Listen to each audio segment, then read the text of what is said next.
ইলমের মধ্যে এক ফুল পরিমাণ জায়গা আকাশও নাই, জমিনও নাই যে আল্লাহ রাব্বুল আলামিন ওই জায়গাটুকুন সম্পর্কে তাৎক্ষণিক ভাবে অবহিত নন। এমন এক চুল পরিমাণ জায়গা আকাশও নাই, জমিনও। এটাই হলো আল্লাহ সব জায়গার জ্ঞান, তার ইলমের মধ্যে সব তিনি জানেন। এ কথা একটি ছোট্ট আয়াতের মধ্যে এভাবে বলা হয়েছে, وَيَعْلَمُ مَا فِي الْبَرِّ وَالْبَحْرِ وَمَا تَسْقُطُ مِنْ وَرَقَةٍ إِلَّا يَعْلَمُهَا। এই পৃথিবীতে জমিনের ভিতরে কি হয়, সমুদ্রের অথল তলদেশে কি হয়, সব আমি জানি। এমনকি এই পৃথিবীর কোন একটি গাছের পাতা যদি পড়ে যায়, কোন দেশের কোন গাছের কোন পাতা পড়েছে, সে খবর আমি আল্লাহর কাছে হয়ে যায়। এটি আমি বললাম, বানায় বললাম, এটি কোথায় আছে? আল্লাহ রাব্বুল আলামিন কোরআনে পরিষ্কার করে বলেছে, একটা পাতার খবর যদি আল্লাহর কাছে হয়, তাহলে আমরা কোথায় কি করি তিনি টের পান না? অবশ্যই টের পান। এটি আমাদের মনে রাখতে হবে। আল্লাহ তাআলা, তার উপরে আমাদের বিশ্বাস হচ্ছে যে তিনি আরশে আছেন এবং তিনি না জানেন, না দেখেন এমন কিচ্ছু নাই, না শোনেন এমন কিচ্ছু নাই। এমনকি সমুদ্রের অতল তলদেশে ছোট্ট পাথরের ভিতরে যদি একটি পোকা যদি পালায় থাকে, এমন পোকা যা মাইক্রোস্কোপ যন্ত্র ছাড়া দেখা যায় না, এমন একটি পোকা আটলান্টিক বা প্রশান্ত মহাসাগরের অতল তলদেশে থেকে যদি ক্ষুধার যন্ত্রণায় চিৎকার মারে, কেউ শুনে না, আরশের মালিক আল্লাহ রাব্বুল আলামিন বলেন আমি শুনতে পাই। সুতরাং তিনি সব শুনতে পান, তিনি দেখতে পান এবং সব কিছু তার নলেজে আছে। এ হচ্ছে আল্লাহর অস্তিত্বে বিশ্বাস। 2 নম্বরে আল্লাহর সিফাতে বিশ্বাস। 2 নম্বরে কি বলে? সিফাত মানে কি? গুণ। বলেন কি? গুণাবলীতে বিশ্বাস। আল্লাহর নাম আল্লাহ, বলেন তো। আল্লাহ নয় কিন্তু, আল্লাহ হচ্ছে অশুদ্ধ, শুদ্ধ হচ্ছে আল্লাহ। বলার সময় মুখটা গোল হয়ে যাবে। বলেন তো, সবাই উচ্চারণ করেন আল্লাহ, আবার বলেন আল্লাহ, আবার বলেন আল্লাহ। সুবহানাল্লাহ, কি মধুর না, কি মজার না। কোন বান্দা যদি অন্তরের অন্তঃস্থল থেকে একবার যদি বলে আল্লাহ, আল্লাহ রাব্বুল আলামিন 70 বার সারা দিয়ে জিজ্ঞেস করেন, বান্দা কি চাও আমি শুনছি। আল্লাহ হচ্ছে ইসমে জাত, আর সিফাতি নাম হচ্ছে বাকি 98টা নাম। মোট ওয়ালাহুল আসমাউল হুসনা। আল্লাহ তাআলা রয়েছে পবিত্র নাম, অনেক নাম, 99টা নাম। কয়টা নাম? আল্লাহ হচ্ছে ইসমে জাত। এই যে আমরা অনেক সময় খোদা বলি, খোদার কসম, খোদার কিরা, খোদা হাফেজ বলি না আমরা? এই খোদা শব্দ যতটা সম্ভব এই শব্দ উচ্চারণ থেকে বিরত থাকা উচিত, কারণ আল্লাহর 99 নামের মধ্যে খোদা বলে কোনো শব্দ নাই। কেউ যদি 10 লক্ষ বার খোদা বলে, একবার আল্লাহ বলার সমান হবে না, হবে না। কারণ খোদা বলে আল্লাহ নিজের নামকে পরিচিত করেন নাই। আল্লাহর নাম হচ্ছে আল্লাহ, আল্লাহর নাম কি? আর বাকি হলো গুণবাচক নাম। তিনি রব, তিনি রাজ্জাক, তিনি ওয়াদুদ, তিনি জব্বার, তিনি কাহ্হার, তিনি রহমান, তিনি রহিম। এরকম আছে না নাম? সব গুণবাচক নাম। এই আল্লাহকে বিশ্বাস করতে হবে। 1 নম্বরে তার অস্তিত্ব, তিনি আছেন। 2 নম্বরে গুণ সহকারে বিশ্বাস করতে হবে। আমরা পানিকে বিশ্বাস করি সে চুবাইয়া ডুবাইয়া মারতে পারে, এই হিসেবে বিশ্বাস করি, ঠিক না? আগুনকে বিশ্বাস করি সে পোড়ায় মারতে পারে। সাপকে বিশ্বাস করি সে দংশন করলে আমি মরে যেতে পারি, ঠিক কিনা? এইভাবে প্রত্যেকটা জিনিসের গুণ সহকারে তাকে বিশ্বাস করতে হয়। সেই জন্য আল্লাহকে আল্লাহ আছেন এটা শেষ কথা নয়, তার গুণ সহকারে তাকে বিশ্বাস করতে হবে। তিনি হচ্ছেন খেতে দেওয়ার মালিক, রাজ্জাক। মানে বলেন তো নামটা কি? রাজ্জাক মানে কি? রিজিক দাতা। কে রিজিক দাতা? এই জন্য রিজিক চাইতে হবে কার কাছে? আল্লাহর কাছে। কোন অভাব অভিযোগের জন্য আমি কাউকে বলবো না আপনি আমার খেতে দেন, আল্লাহর কাছে চাইতে হবে। চাইবো কার কাছে? আল্লাহর কাছে। খেতে দেওয়ার মালিক তিনি। আচ্ছা বলেন, এই পৃথিবীর মধ্যে মানুষেরা বেশি না হাতি, ঘোড়া, বাঘ, ভল্লুক, ময়না, টিয়া, মাছ, পাখি, পতঙ্গ, কীট এগুলো বেশি? কোনটা বেশি?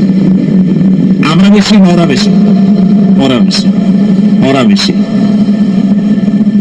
এই যে অসংখ্য হাতি আছে পৃথিবীতে, হাতির পেট বড় না আমার পেট বড়? গন্ডারের পেট বড় না আপনার পেট বড়? কুমিরের পেট বড় না আপনার পেট বড়? আচ্ছা, এখন এই সব প্রাণীদেরকে কে খেতে দেন? আপনার আমার তো ব্যাংকে ডিপোজিট আছে, কম থাকুক বেশি থাকুক, গোলায় ধান আছে, চাউল আছে, বাড়িতেও আছে, আছে না? কিন্তু এই যে পাতিশিয়াল, ফক্স, পাতিশিয়াল ছিলেন তো, চিহ্নিত সাংঘাতিক চালাকি। এই পাতিশিয়াল কোন ব্যাংকের ম্যানেজারের কাছে গিয়ে বলছে যে ম্যানেজার সাহেব, এখন তো পৌষ মাস, আমি 10টা মুরগি চুরি করে আছি, আমার নামে একটা অ্যাকাউন্ট খুলে বৃষ্টির সময় যখন আমি চুরি করতে পারবো না তখন এগুলি উইথড্র করে আমি আমার পেট বাঁচাবো। এই কথা বলে শিয়ালের নামে, বাঘের নামে কোন অ্যাকাউন্ট আছে ব্যাংকে? কোরআন শরীফে আল্লাহ তাআলা বলছেন এমন অনেক প্রাণী আছে পৃথিবীতে যারা তাদের রিজিক সংগ্রহ করে রাখে না। আল্লাহ বলেন আমি আল্লাহ তাদেরকে রিজিক দেই। কে দেয়? কোরআনে কারিমে হযরত হুদ আলাইহিস সালামের ঘটনা আল্লাহ রাব্বুল আলামিন এভাবে এনেছেন, तमाम এলাকার মানুষ তার বিরুদ্ধে ক্ষিপ্ত হয়ে গিয়েছে। সমাজের লোক, রাষ্ট্রশক্তি হযরত হুদ আলাইহিস সালামের উপর অত্যাচারের পাহাড় ভেঙে দিয়েছে। হযরত হুদ আলাইহিস সালাম একা মানুষ, সমাজের রাষ্ট্রশক্তির এই দুর্বিষণ দেওয়ার ষড়যন্ত্রের চ্যালেঞ্জ তিনি গ্রহণ করলেন। আর তিনি বললেন, তিনি যেটা বললেন আল্লাহ পাক কোরআনে তা কোট করে দিলেন। দুনিয়ার সমস্ত ইসলামী আন্দোলনের কর্মীদের জন্য আল্লাহ পাক কোট করে দিলেন, সমস্ত মুমিনদের জন্য তা উল্লেখ করলেন। হুদ আলাইহিস সালাম তিনি জাতিকে বললেন, ফাকিদু,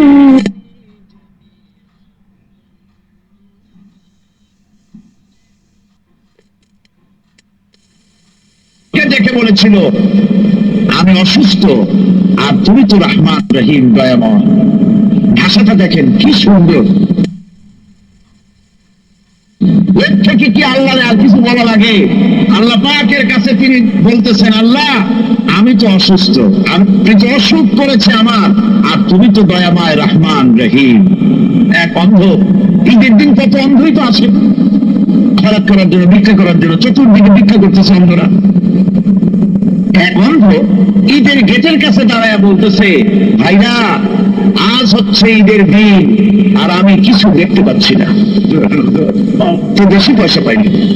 মানুষের দিন তার প্রতি আকৃষ্ট হয়ে গেছে। আরে কি কথা, আজ ঈদের দিন, সকলে আনন্দ করছে আর আমি কিছুই দেখতে পাচ্ছি না। সে কিন্তু কিছু চায় নাই। ভাষার ভিতরে, কথা বলার ভিতরে এ ধরনের টেকনিক আছে।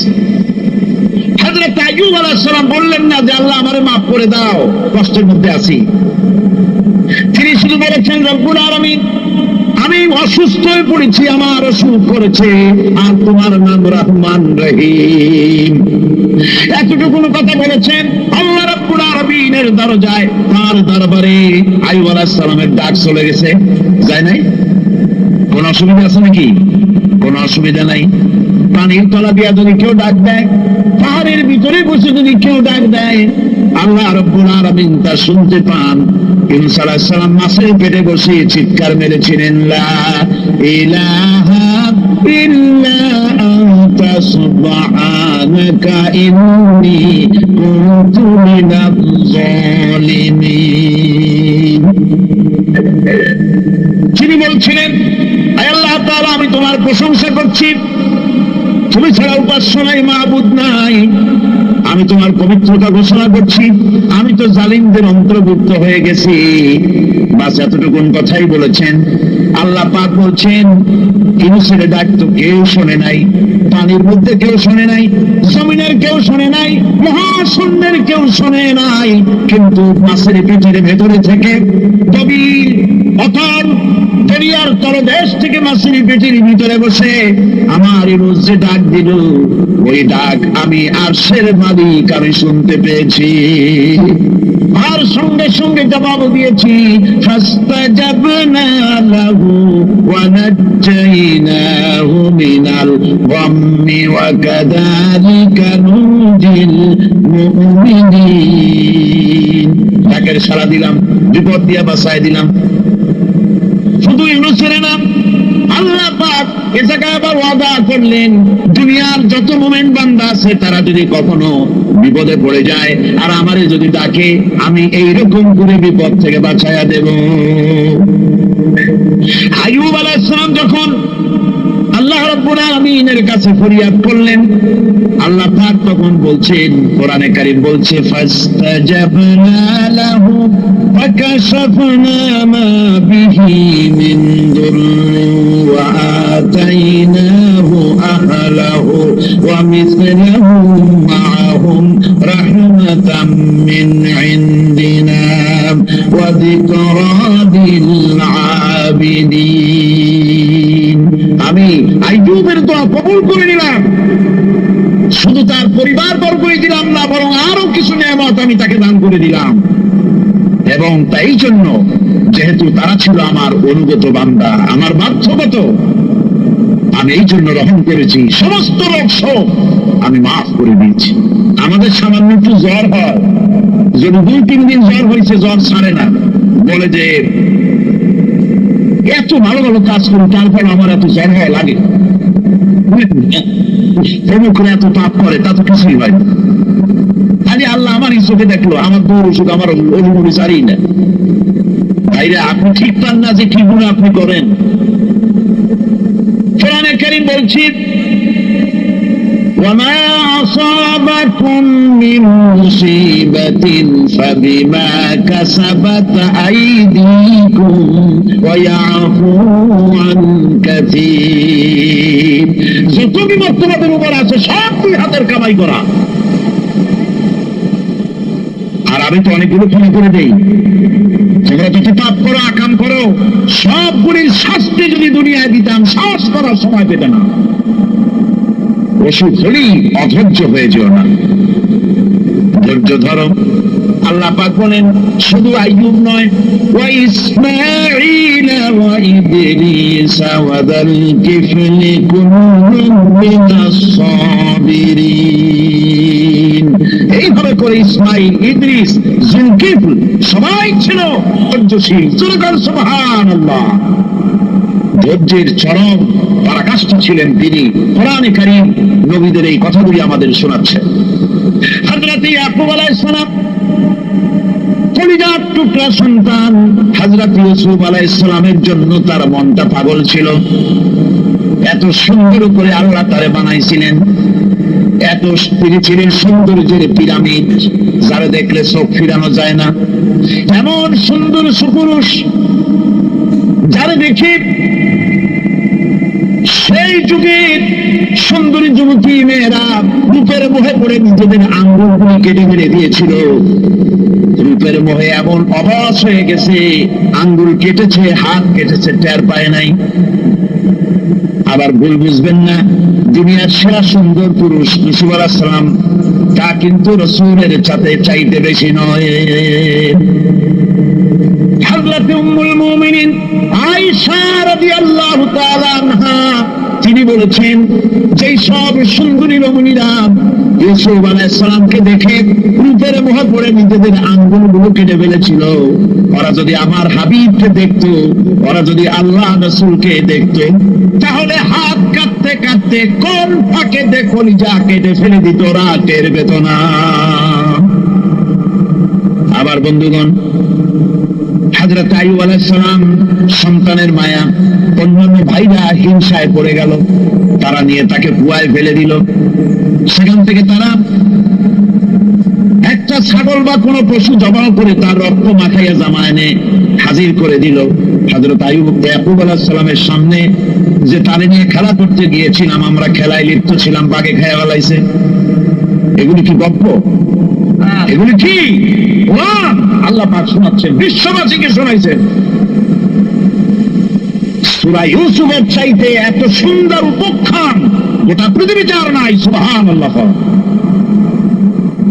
অনেকে ইউসুফ জুলাইখার কেসা খুব মজা করে পড়ে, চুক্তি করে, প্রেমের গল্প পড়ে। এটা কোনো প্রেমের গল্প নয়। ইউসুফ আলাইহিস সালাম, জুলাইখা ইউসুফ আলাইহিস সালামের জন্য কাঁদতে কাঁদতে চোখ কানা হয়ে গেছে। এরপর ইউসুফ আলাইহিস সালাম জুলাইখাকে পাওয়ার জন্য পাগল হয়ে গেছে। নাউযুবিল্লাহ, এটা হয়নি কখনো। তিনি আল্লাহর পয়গম্বর, আর আল্লাহ কেমনি তারে বাঁচিয়েছেন? যখন জুলাইখা ঘরের ভিতরে সুন্দর করে যৌন উন্মাদনামূলক চিত্র অঙ্কিত করে ঘরের মধ্যে আটকায় দিয়েছে, তালা লাগায় দিয়েছে, আর নিজে যৌন দীপক কাপড় চোপড় করেছে না পড়ার মতোই। সে যুগের সুন্দরী মেয়ে জুলাইখা। তার কুপ্রবৃত্তিকে চরিতার্থ করার জন্য আহ্বান করা হয়েছে। হযরত ইউসুফ আলাইহিস সালাম লক্ষ্য করে দেখলেন এমন জায়গা, এখান থেকে পালাবার তো পথ নাই, দরজা বন্ধ করে দিয়েছেন। তিনি শুধু তখন কেবলমাত্র আল্লাহ রাব্বুল আলামিনকে ভয় করলেন। আল্লাহকে ভয় করে আল্লাহর নাম নিয়ে যখন তালাবদ্ধ দরজার দিকে দৌড় দিয়েছেন, আল্লাহ রাব্বুল আলামিন আপন কুদরতে তালাগুলি খুলে দরজা তার জন্য উন্মুক্ত করে দিলেন। ইউসুফ আলাইহিস সালামকে ফালাই দিয়ে এভাবে করে কাপড় এনে দিল তার সামনে, রক্তমাখা কাপড়। হযরত ইয়াকুব আলাইহিস সালাম সন্তানদের মুখে কাহিনী শুনে তিনি কি বললেন? কোরআনে কারীম তাকওয়াত করেছে, তিনি চিক দিলেন না, ফাল দিলেন না, ফিট হয়ে পড়লেন না। তিনি বললেন, কলিজার টুকরা সন্তান তার মরার খবর শুনেছেন। তিনি বললেন কি? ফাসাবুরুন জামিলুন ওয়াল্লাহুল মুস্তাআনু আলা মা তাসিফুন। আমি উত্তম সবর অবলম্বন করব। তোমরা যে কাহিনী রচনা করেছো এর বেলায় আমি আল্লাহর কাছে সাহায্য চাই। আমি উত্তম সবর অবলম্বন করব। আমার ভাইয়েরা, 11 ভাই মনে করেছিলেন ইউসুফ আলাইহিস সালামকে মরণ কুয়ায় ফেলাই দিছি। তারা তো ঠিক পায় নাই এটা মরণ কুয়া না, এটা হচ্ছে একটা সুড়ঙ্গ, যাকে ইংরেজিতে বলে টানেল। এটা এমন একটা সুড়ঙ্গ, ওরা মনে করেছে মরণ কুয়া, কিন্তু আল্লাহ রাব্বুল আলামিন এই কুয়াতে এমন বানালেন, ওরা একদিকে ফালাই দিল মরণ কুয়ায়, এই কুয়ার আর এক মুখ দিয়া আল্লাহ রাব্বুল আলামিন ইউসুফ আলাইহিস সালামকে নিয়ে মিশরের সিংহাসনে বসায়া দিলেন। এটা মরণ কুয়া নয়, এটা রাজ সিংহাসনে বসার সুড়ঙ্গ পথ। ইউসুফ আলাইহিস সালাম আজ প্রেসিডেন্ট, সুবহানাল্লাহ, প্রেসিডেন্ট হয়ে বসে আছেন। ওদিকে কেনানে অভাব লেগে গেছে, সেখানকার মানুষেরা সাহায্য নিতে এসেছে। ওই 11 ভাইও আসছে। হযরত ইউসুফ আলাইহিস সালাম দেখেই চিনে ফেলেছে, ওরা কিন্তু তখনও ঠিক পায় নাই। হযরত ইউসুফ আলাইহিস সালাম চিনে ফেলেছেন। এখন কি করা উচিত? সবগুলোকে ঠ্যাং উপরের দিকে উঠাইয়া তারপরে সমানে ধোলাই দেওয়া হয়তো স্বাভাবিক ছিল, আমাদের মতো মানুষ হইলে, ঠিক কিনা? ঠিক তো বলবেনি, অভ্যাস তো এটাই। হযরত ইউসুফ আলাইহিস সালাম তাদের সামনে পরিচয় দিলেন। তারা যখন বুঝতে পারল, লজ্জায় তাদের মাথা হেঁট হয়ে গেল। হযরত তার এক তো লজ্জা, আর 2 নম্বরের ভয়। জান নিয়ে কেনা করে দেন। সুবহানাল্লাহ, সুবহানাল্লাহ। আর ইলমের মধ্যে অবস্থা হয়েছে যে জীবনী যায় নাকি এখানে। হযরত ইউসুফ আলাইহিস সালাম ভাইদের এই করুণ দুরবস্থা বুঝতে পারলেন। বুঝে চরম ধৈর্য ধরে তিনি কি বললেন? তিনি বললেন, লা তাসরিবা আলাইকুমুল ইয়াওম। ও ভাইরা, তোমাদের বিরুদ্ধে আমার কোনো পাপ নাই, দুঃখ নাই, বিদ্বেষ নাই, হিংসা নাই, আল্লাহর রাস্তে মাফ করে দিলাম। আল্লাহু আকবার, সুবহানাল্লাহ। এর নাম পয়গম্বর। এর নাম কি? পয়গম্বর। কিসের লেনিন, কিসের মার্কস? জওয়ানেরা, ভুল পথে মানুষ চলেছিল। আলহামদুলিল্লাহ, আল্লাহ এগুলোরে কাশ্মীরে ফেলাই দিচ্ছে। কারণ আলহামদুলিল্লাহ, আলহামদুলিল্লাহ। পয়গম্বর কারে বলে? কারে বলে পয়গম্বর? কি চরিত্র! রাসূল করিম সাল্লাল্লাহু আলাইহি ওয়াসাল্লাম তাকে একজন সাহাবী বলছিলেন, হুজুর বলছেন এই কামটা করলো না কেন? সাহাবী বললেন, হুজুর আপনি যদি চোখের ইশারায় বলতেন মুখ দিয়ে না কইয়া, তাও তো আমি কামটা করে ফেলতাম, আমি তো বুঝি নাই। হুজুর বললেন, চোখের ছাড়ে ছাড়ে কাজ করে নবুয়তের শান নয়। আল ওয়াদুহু ওয়াস সারাহা, নবীরা যা করেন তা ডাইরেক্ট, কোনো বক্রতা নাই, স্পষ্ট কথা। আমার ভাইরা, হযরত ইউসুফ আলাইহিস সালাম বিনিয়ামিনকে কাছে নিয়ে পরিচয় দিলেন তার ভাইদের সামনে। কোরআনে কারীম বলছে, ক্বালা আনা ইউসুফ ওয়া হাযা আখি قد من الله علينا إنه من يتقي ويصبر فإن الله لا يضيع أجر المحسنين। আমি ইউসুফ আর এই হচ্ছে আমার ভাই। আল্লাহ আমাদের উপর ইহসান করেছেন। প্রকৃতপক্ষে যারা আল্লাহকে ভয় করে এবং সবর এখতিয়ার করে, আল্লাহ এভাবে তাদেরকে তাদের আমলকে নিষ্ফল হতে দেন না। আমার এই জামাটা নিয়ে যাও। হযরত ইয়াকুব আলাইহিস সালাম, কলিজার টুকরা সন্তান ইউসুফ আলাইহিস সালামের বিরহ যন্ত্রণায় ছেলেকে কতদিন দেখে না, কাঁদতে কাঁদতে চোখ দুটো অন্ধ হয়ে গেছে। মিশর থেকে কেনানের দিকে জামা রওনা হয়েছে। কোথায় মিশর, কোথায় কেনান? জামা যখন রওনা হয়ে গেছে, হযরত ইয়াকুব বলতেছেন, আমি যেন আমার ইউসুফের গন্ধ নাকে পেতেছি। জামা চলে এলো, চোখের উপরে রাখলেন, আল্লাহ রাব্বুল আলামিন তাকে চক্ষুষ্মান বানায়া দিলেন। ভাইরা আমার, পয়গম্বরেরা সবর করে গোটা দুনিয়ার মানুষের সামনে দৃষ্টান্ত সেট করেছে সবর কারে কর। আমার ভাইরা, হযরত ইব্রাহিম আলাইহিস সালামের কথা আল্লাহ পাক কোরআনে কারিমে বলছেন সবর কারে কয়। দেখো, শেখো সবর কারে কয়। আল্লাহ পাক বললেন, ইব্রাহিম তোমার বিবি আর তোমার নবজাতক এই সন্তানকে রেখে আসো মক্কা নগরীতে। তিনি চলে গেলেন, সেখানে ঘর নাই, বাড়ি নাই, কিচ্ছু নাই, চতুর্দিকে ধুধু বালু আর মরুভূমি। হযরতে হাজেরা বলছেন, ইব্রাহিম সামান্য পানি আর খাবার দিয়া আমার সন্তান শুদ্ধ এখানে রেখে যেতেছ, আমি কি অপরাধ করেছি? কোনো জবাব নাই। দুইবার তিনবার বলার পরে হাজেরা বলছেন, ইব্রাহিম গো, তবে কি আমার আল্লাহর হুকুম মতো আমারে রেখে যাচ্ছ নাকি? হযরত ইব্রাহিম আকাশের দিকে আঙ্গুল উঁচু করলেন। কথা বলবেন, বাদ শক্তি বেরোচ্ছে না। 80 বছর বয়সের সময় একটা বাচ্চা আল্লাহ তারে দিছে। আর এমন বাচ্চা, পয়গম্বরের ছেলে, কি সুন্দর চেহারা, মরুভূমির উপরে ফালাই দিয়েছো। ফালাই দিয়ে রওনা হয়ে যাচ্ছেন, মুখ দিয়ে কথা শুনছে না, আকাশের দিকে দেখালেন। হযরত হাজেরা বুঝতে পারলেন। হযরত হাজেরা বলেন, ইব্রাহিম কোনো চিন্তা নাই, নিশ্চিন্ত মনে বাড়ি ফিরে যাও। আমি আমার আল্লাহর উপরে এতটা ভরসা করি, আল্লাহর হুকুমে যদি আমার এখানে রেখে যেয়ে থাকো, আল্লাহ পাক আমাকে আর আমার কলিজার টুকরা ইসমাইলকে পানিতে আর খাবারে মারবেন না, অবশ্যই তিনি ব্যবস্থা করবেন। ব্যবস্থা হয়ে গেল। হযরত ইসমাইল বড় হয়ে গেলেন। আল্লাহ পাক অর্ডার করলেন, জবাই করো ছেলেকে। হযরত ইব্রাহিম আলাইহিস সালাম যখন জবাহের প্রস্তাব করলেন, হযরত ইসমাইল তা আপত্তি করতেন, বাবাজি আমার মায়ের আর আমাকে বাচ্চা অবস্থায় ফেলে গেলেন, খাবার দেন নাই, পড়ার দেন নাই, বছরের পর বছর আমাদের এখানে কাটলো, দেখতেও আসেন নাই, আজ আসছেন জবাব দিতে। এটা কেমন কথা? কি ধরনের বাপ আপনি? এরকম বলছে নাকি? এরকম বলছে? হযরত ইব্রাহিম আলাইহিস সালাম প্রস্তাবটা কিভাবে পারলেন? আল্লাহ পাক কোরআনে কারীমের দৃষ্টান্ত রেখে দিয়েছেন।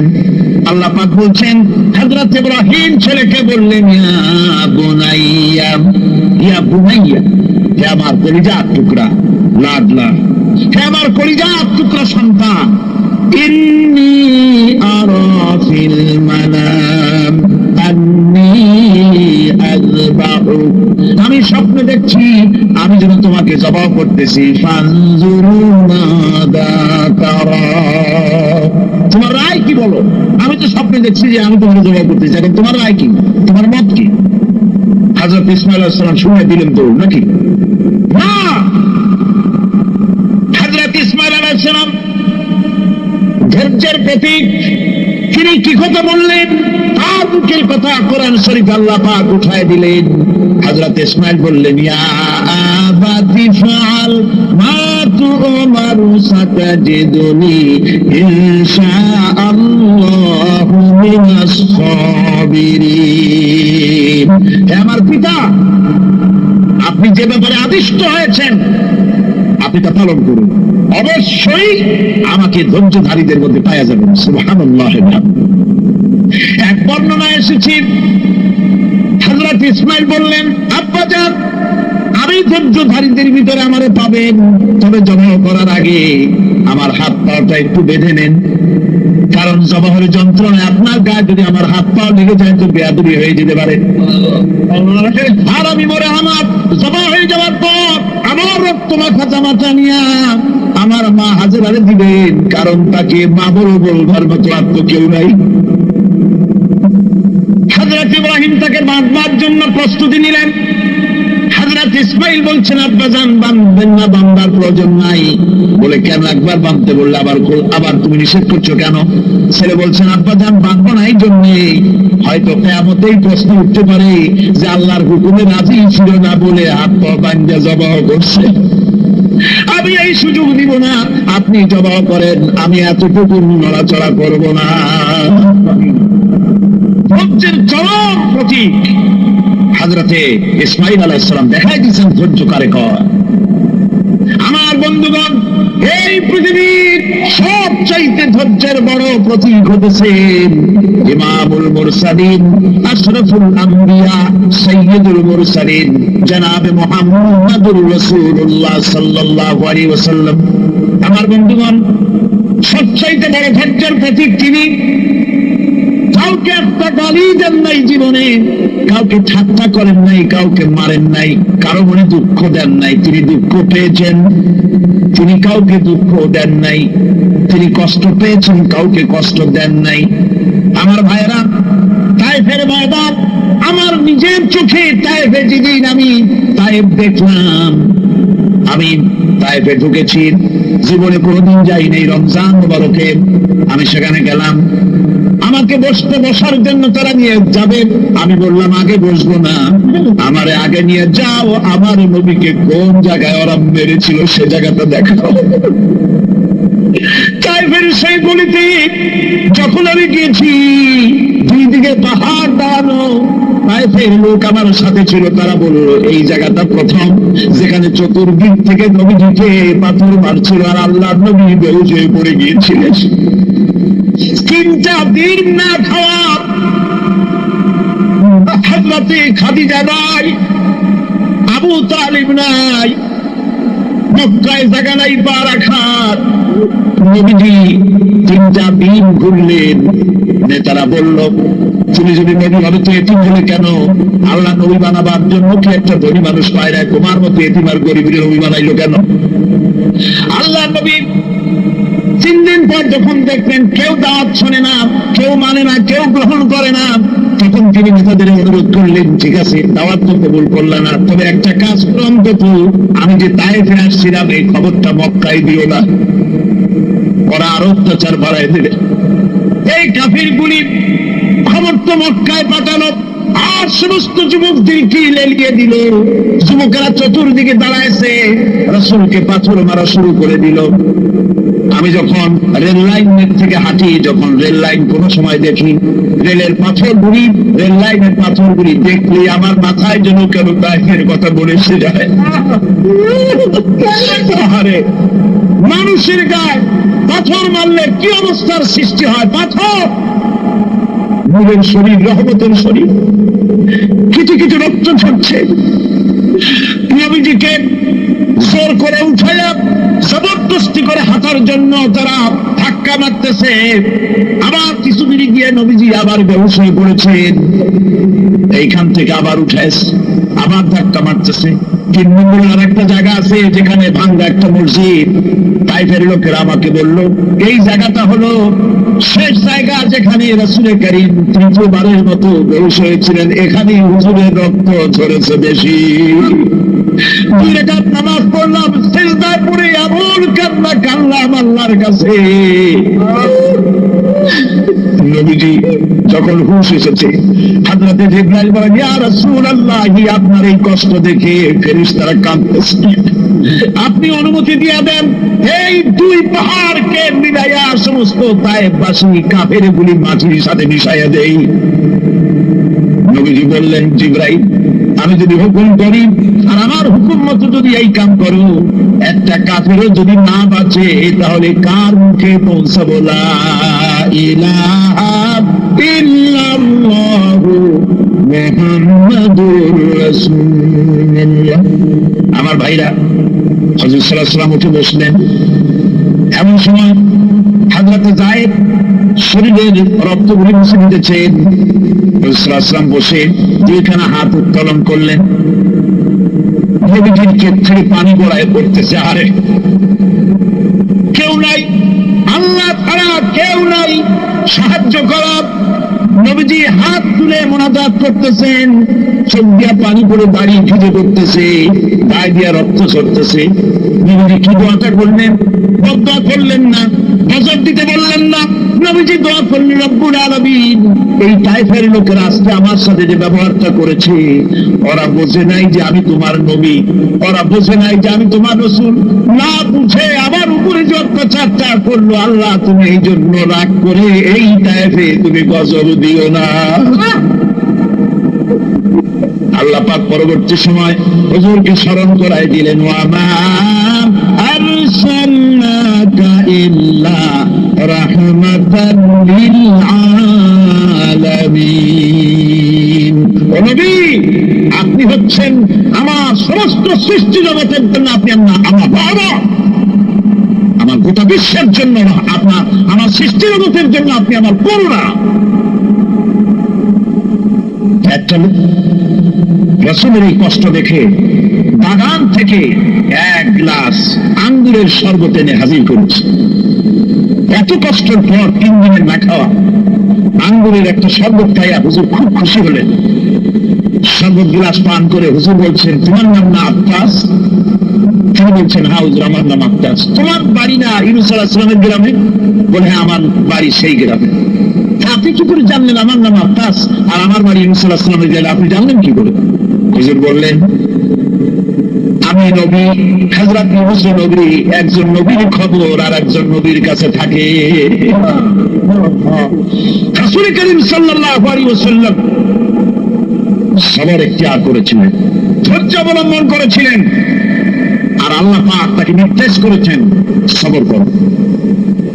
واتبع ما يوحى إليك واصبر حتى يحكم الله।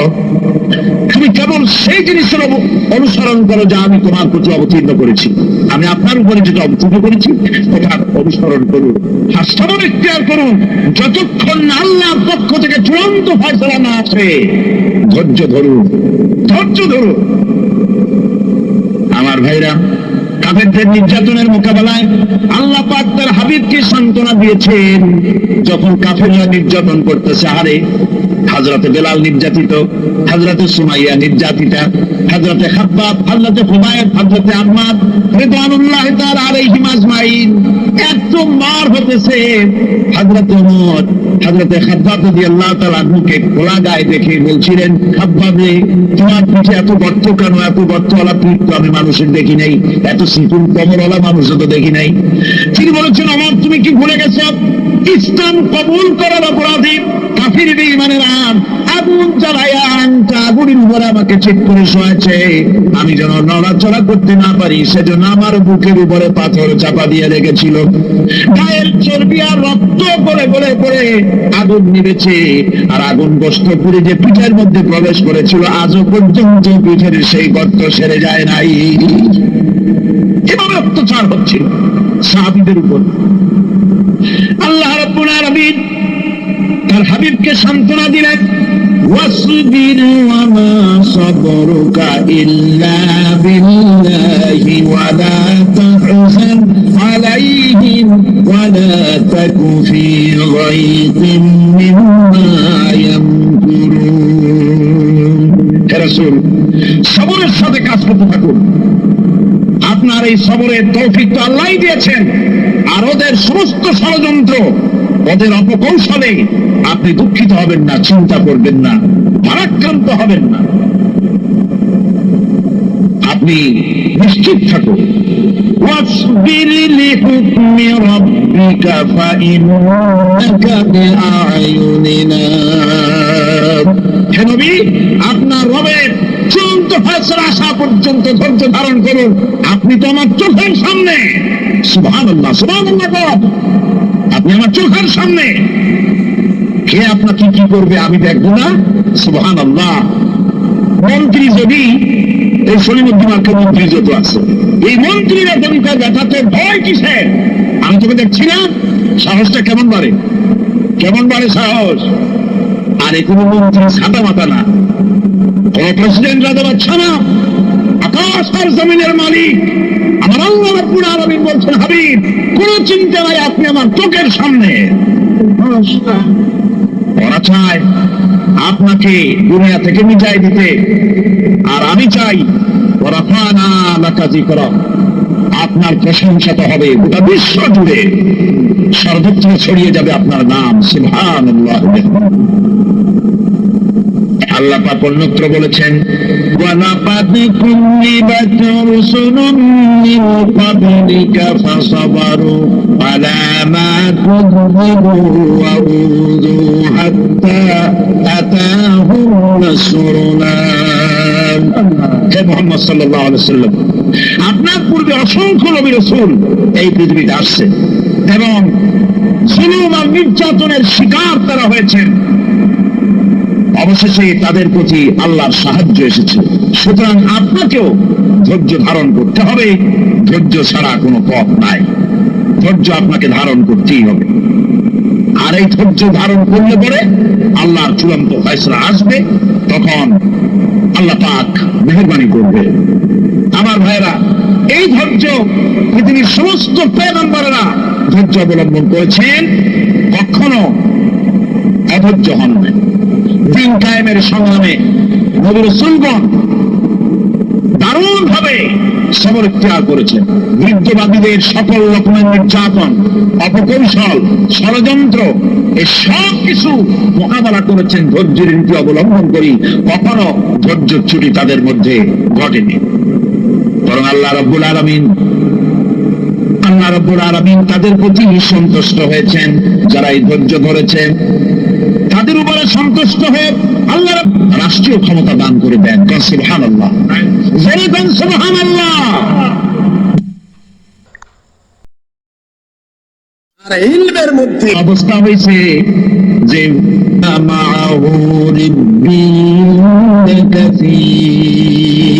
এর আগে অনেক নবী এসেছিলেন যাদের সাথে বহু আল্লাহ লড়াই করেছেন, فما وهنوا لما أصابهم في سبيل الله وما ضعفوا وما استكانوا আল্লাহর পথে তাদের উপর যত বিপদ এসেছিল তারা হতাশ হয়ে পড়েন নাই, দুর্বলতা দেখাননি, বাতিলের সামনে মাথাও নত করেন।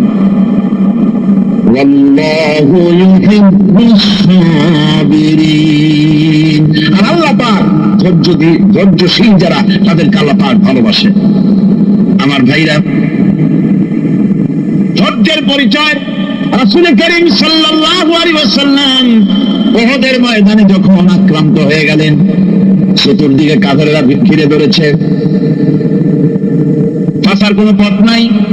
সাহাবায়ে কেরাম রাসূলকে পাহারা দিলেন। যারা রাসূলকে পাহারা দিতে দাঁড়াইছেন, জীবন দিয়ে পাহারা দিতে দাঁড়ায় গেছে, রাসূলের দিকে মুখ দিয়া, পিঠটা বাইরের দিকে দিয়ে রাসূলকে পাহারা দেওয়া শুরু করেছেন। হুজুরকে পাহারা দিতে যারা দাঁড়িয়েছিলেন, কাফের কর্তৃক নিক্ষিপ্ত কি তীরগুলি এসে যখন বিঁধতেছিল, শুধু একজন সাহাবী হযরত তালহার পিঠের ভিতরে রাসূলকে হেফাজতের জন্য 80টা তীর একজনের পিঠের মধ্যে দিয়ে ঢুকেছে। এক অসতর্ক মুহূর্তে নবীজির জানবা মুবারক শহীদ হয়ে গেল, শিরস্ত্রাণ ভেঙে গেল, লোহার কড়া প্রবিষ্ট হয়ে গেল কপালের ভিতরে। হুজুর মাথা ঘুরে পড়ে গেলেন। হযরত আবু উবাইদা রাদিয়াল্লাহু তাআলা আনহু হুজুরের মস্তক মুবারককে করে নিয়ে তারপরে বহু কষ্ট করে মাথা থেকে লোহার কড়া বের করলেন। এবার ওই কড়ার ছিদ্র দিয়ে রক্ত আসতেছে, মুখ দিয়ে রক্ত পড়তেছে, দাড়ি ভিজে যাচ্ছে। বুখারী শরীফে এসেছে, আল্লাহর নবী দুইখানা হাত নিজের চেহারার উপরে বলে আনে, টাটকা রক্ত চোখের সামনে দেখে বলছেন, আহারে, এই কওমের হালাত কি করে হবে, এই কওমের মুক্তি কি করে হবে, এই কওমের নাজাত কি করে হবে, যে কওম তার নবীর চেহারা রক্ত দিয়ে আল্লাহ বানাইয়া দিল। নবীজি বললেন, আল্লাহুম্মা গফিরলি কওমি ফাইন্নাহুম লা ইয়ালামুন, আয় আল্লাহ পাক, আমার এই কওম বুঝতে পারে না, ওদেরকে মাফ করে দাও। খবর ছড়িয়ে গেল নবীজি শহীদ হয়ে গিয়েছেন। খবর ছড়িয়ে গেল চতুর্দিকে, মদিনায় খবর ছড়িয়ে গেল। মানুষ পাগলের মতো দৌড়ানো শুরু করে দিল।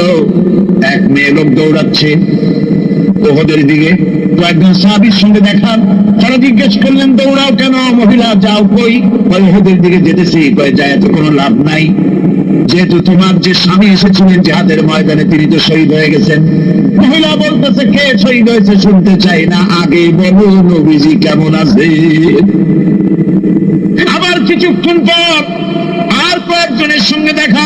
তারা বলছে, মেয়ে লোক দৌড়াও কই? যাচ্ছি উহুদের দিকে।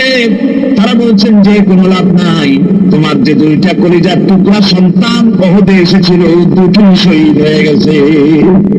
মা বলতেছে, ও সাহাবী, কে শহীদ হয়েছে শুনতে চাই না, তাড়াতাড়ি করে বলো আল্লাহর নবী মুহাম্মদুর রাসূলুল্লাহ সাল্লাল্লাহু আলাইহি ওয়াসাল্লাম কেমন আছেন। দৌড়াতে দৌড়াতে উহুদের মাঠে সাহাবায়ে কেরাম পরিবেষ্টিত।